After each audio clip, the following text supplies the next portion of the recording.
Нэгэн бөөд тохиолдсон явдлаас нэг удаа хамт ажилдаг дүү ахаа танаас асуух юм байна гэв.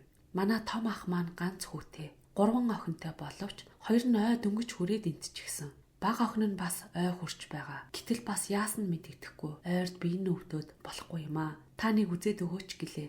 Би ч за яах вэ 3 хоногийн дараа би бөөлөх юм. Тэр үед хүрээдэр гэлээ. 3 хоногийн дараа нүдэнд нь гуниг харуулсал хурсан. Ядруухан нэг бүсгүй хүүхдээ тэрсээр орж ирлээ. Би онго шүтэнэ тухлуулан золгуулав. Онгод айлдав. Үрмэн энэ үрийг чинь энэ замбууланд торгоё. Харин ноёноо буюу нөхрөө яаралтай над дээр золгуул гэд хоёгнаасаа нэг жижиг тойлхонх авч өгөн хүзүүнд нь байсан ламын сахиусыг аваад оронд нь хамгаалалт болгон зүүж өгөв. Яг тэр өдрөөс хойш 2 хоногийн дараа гэлцэл болтол хувцлаж хамар сэтлэм сүрчиг ханхлуулсан пүрүүс 30 маркийн машинтай залуу ирсэн нь нөгөө эмэгтэй нөхрөөч. Авч ирсэн сүү арх зэрэгэ хайнга дуухан бариад таны сахиустай золгоё л гэж байна. За тэгээд би ч хоёуг дуулах хит цэнгэргээ ундаалan онго шүтэнэ тухлуулав. Онгод буусны дараа нөгөө залга ширүүхэн өмнөөс өхрүүлээд толгойчин бүхсэндөө бөөсөгчин толгоондоо байна. Залсан хатнаа гундаачхаад хормон дэвтээ нөхцөж үрсийнхээ амийг зольж явна уу. Бусдын ёсолсон имстэй ирээгүй нөхцөж бузар түүтгэр голомтондоо залж явах таатаахан байна уу гэх зэргээр хатуухан зандрав. Ингээд хэсэг аашил зандарсны дараа чамд бүсгүй үр байтугай бүсдээ үрч ахиж заяахгүй нь бололтой. Энэ үрсээ замбуулан торгоё гэвэл итгэл сэтгэлээ дүүрэн байлгаж цэхэх идүүдийг цэхээд сар битүү өдөр ирж золго гэлээ.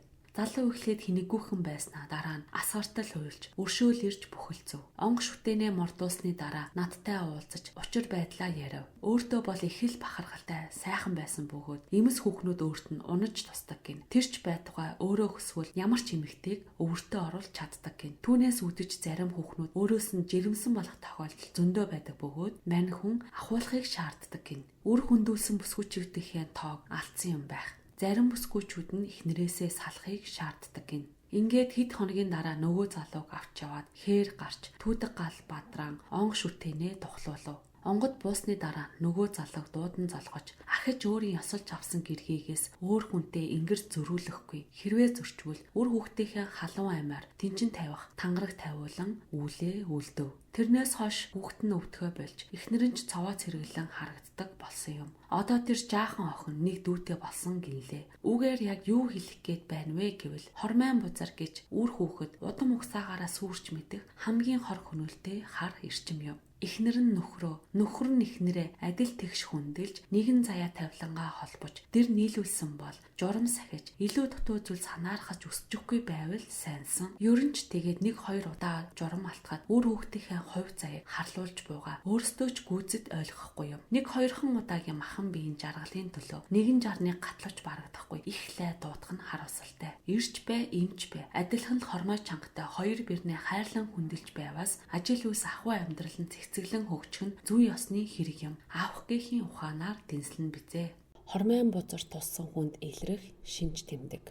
Дон шүглсэн ирчүүд хурцл донтож, эмсийг үл ялхан хурцах хэдий ч бэлгийн чадал улам дороодох, архинд донтох, архинд согтсон үедээ гомдлох, уйлах, эсвэл адын зан гаргаж хараан, бусдыг илдэвлэх гэх мэт авируд гаргадаг байна. Харин эмс нь шүн орой болоход тогтож сууж чадахгүй болох, архинд донтох, согтох үеэс хурцлд орох хүсэл ихтэх. Ингэхдээ сайн муу, сайхан муухайг ялгаалгүй зөвхөн тачаахыг урьдчил болгох шинжүүд юм. Тэгвэл хормон дон туссан эмтэй нэг оронд орсон эр хүний хэмэр сүл дороотож хийж бүтээх бүх үйлд үргэлж саа дотгоор учирч хань ижил үр хүүхдийн заяа хилтийдэг. Бузар албан дагуулсан эртээ нэг оронд орвол эмэгтэй хүний алтан сав сэвтэж үр үл тогтох өнгө зүс урууд нь дорооддог байна. Хаа хамаагүй таарсан газраа хинтээж ингэр зөрүүлэхэд бэлэн ингэр суултай хүмүүсийг дэл суул байх чөтгөрүүд нуугдан хүлээж биедэн шингэхийн сацуу эмэгтэй хүний умайнд орж үр хүүхэд нь болон мэндэлдэг гэдэг.